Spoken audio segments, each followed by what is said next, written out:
Avant de venir, on m'a dit, Nelson, tu nous fais un discours inspiré et inspirant.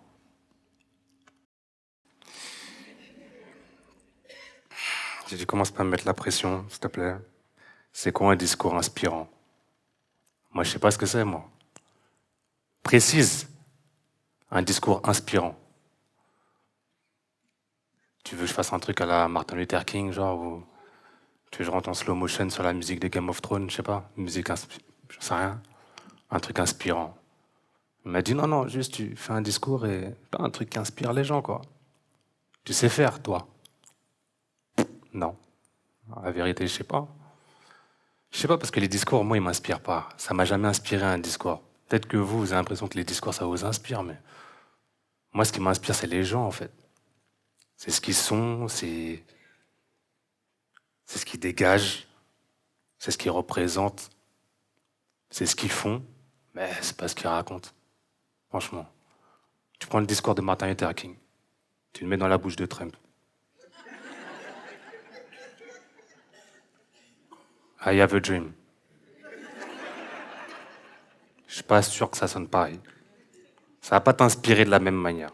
Hein? Donc, de quoi on parle? L'inspiration. En fait, moi, au quotidien, je joue avec l'inspiration. En fait, c'est mon métier en vrai, l'inspiration, dans le cinéma, des cinéastes. Genre, je suis censé être un spécialiste de l'inspiration, genre un professionnel de l'inspiration. Dès que je fais des interviews, tout ça, le journaliste il me demande d'où vient cette inspiration? Qu'est-ce qui vous a inspiré, Zion, ou telle chose? J'en ai aucune idée. Je ne sais pas quoi répondre. D'ailleurs, il faut arrêter de me poser ces questions. Je ne sais pas. Inspiration. Moi, des fois, je suis chez moi, en pleine journée. Genre, je suis allongé dans mon canapé, ok, pleine journée, je suis bien. Je suis position, j'appelle ça position sarcophage. Genre, je suis là, je suis bien. Et là, j'entends, sors la poubelle, s'il te plaît. Genre, c'est pas super agréable à entendre quand t'es allongé dans le canapé et que t'es bien. Apparemment, j'étais trop bien. Ok, faut me donner une mission. Bon, ok. Du coup, je réponds, bah non, je suis occupé. On me dit, occupé à quoi? Et je lui dis, bah, je travaille. Ok, donc là, tu travailles. Du coup, là, c'est ta position de travail. Là, t'es au charbon, genre. Et moi, je réponds, bah, en fait, ouais, je cherche l'inspi. Je cherche l'inspi. Ah, pardon, monsieur cherche l'inspi. Genre, je dis tout le temps ça, je cherche l'inspi. Ça fait longtemps que je dis ça, je cherche l'inspi. En fait, là, avant de venir, on me dit, fais un discours inspirant, et je dis non, je suis pas capable. On me pose des questions, d'où vient cette inspiration? Je n'ai pas la réponse.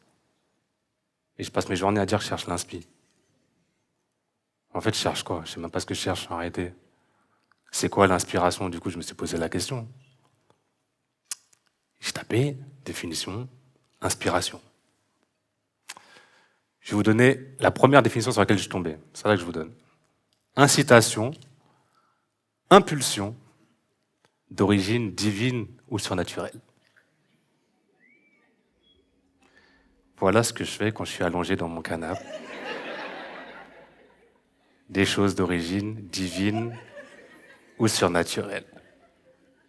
Est-ce que c'est le moment de me demander de sortir la poubelle? Je suis pas sûr. Je ne crois pas. D'accord. Ferme la parenthèse. Je voudrais pas avoir plus de problèmes que j'en ai déjà. D'origine divine ou surnaturelle. Du coup, je dis, je cherche l'inspi, je cherche un truc d'origine divine ou surnaturelle.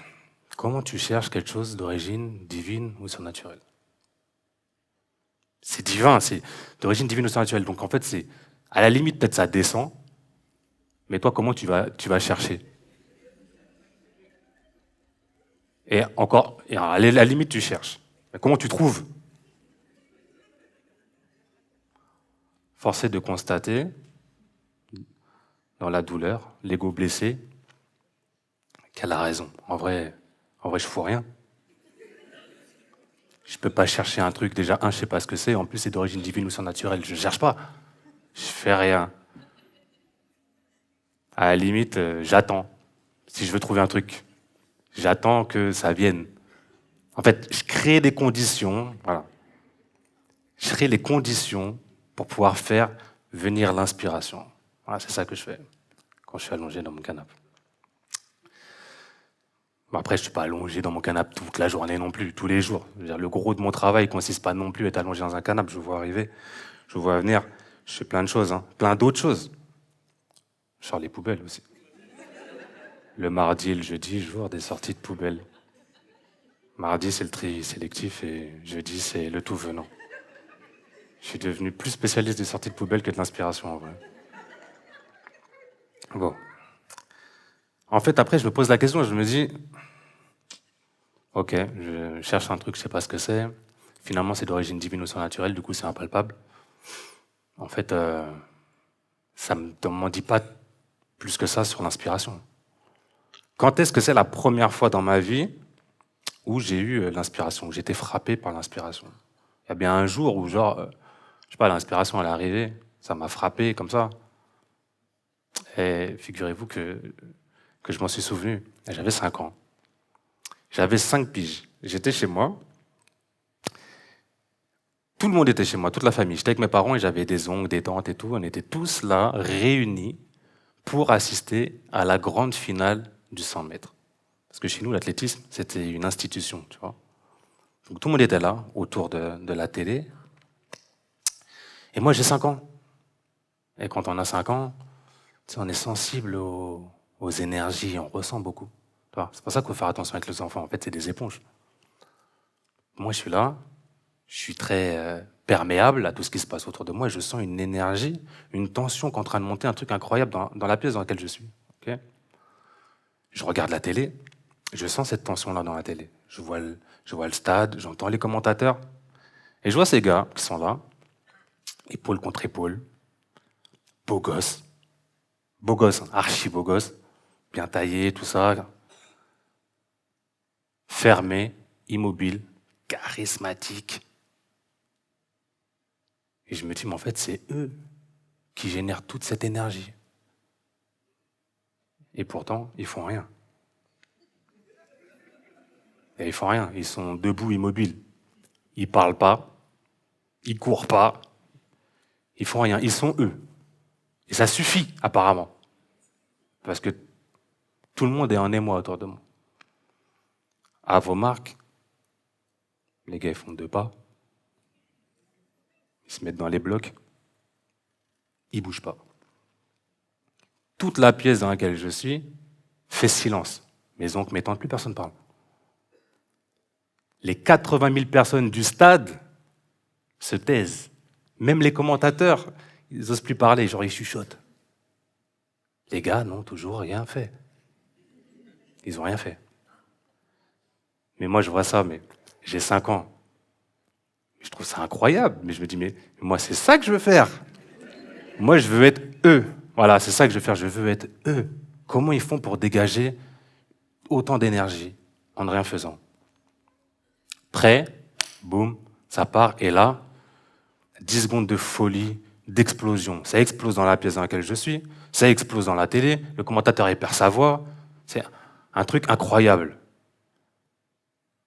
C'était trop pour moi. Non, c'était trop. C'était trop. La pièce était en émoi, etc. Ce jour-là, Carl Lewis s'est fait battre.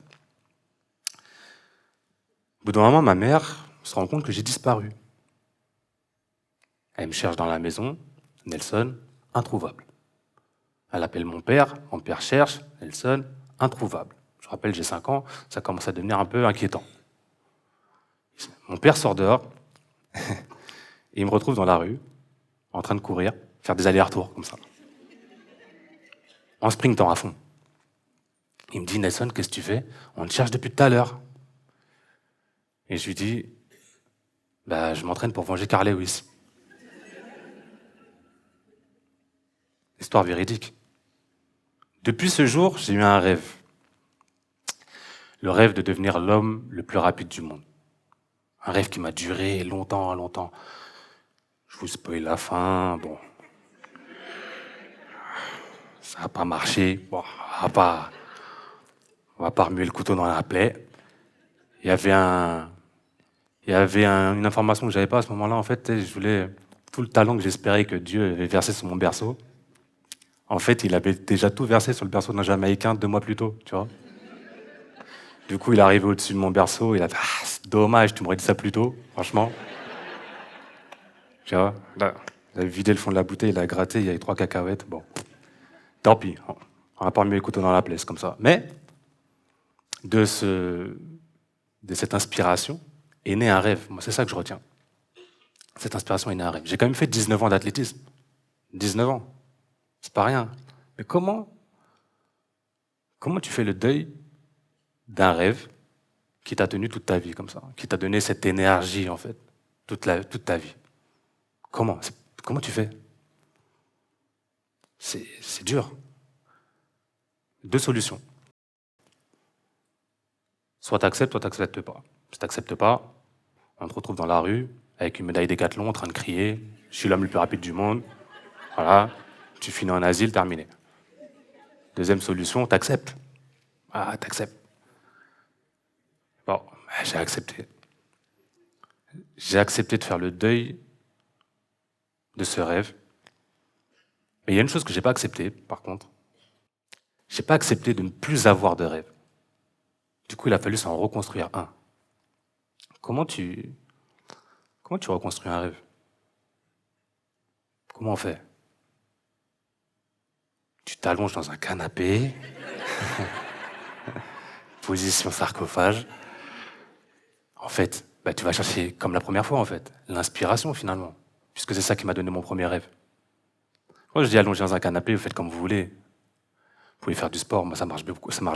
Le sport, écouter de la musique, se balader dans la forêt, qu'importe. En fait, ce qu'il faut, c'est faire silence. C'est ça qu'il faut. Quand je dis faire silence, c'est pas faire silence autour de vous. Hein. C'est faire silence à l'intérieur. Vous voyez la voix qui tourne tout le temps, là, qui vous dit « Ouais, vous êtes trop grosse, trop pas beau, pas assez bien, demain sera mieux, hier était mieux, bah, le présent est pas bien. » Ça, c'est le mental. C'est ça qu'il faut faire taire, cette voix-là, elle est insupportable. Faites silence, et quand vous faites silence, vous le faites taire, vous pouvez percevoir un murmure. Ça, c'est votre âme qui parle, ça. J'appelle ça âme, vous pouvez appeler ça conscience, esprit, comme vous voulez.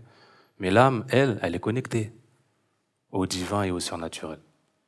Et si vous faites un vrai silence, vous arrivez à l'entendre murmurer. Ce jour-là, j'ai fait silence, je lui ai demandé de quoi je peux rêver maintenant. Qu'est-ce que je peux faire? J'ai entendu un petit chuchotement et elle m'a dit « Essaye le cinéma. » Merci à vous. Merci.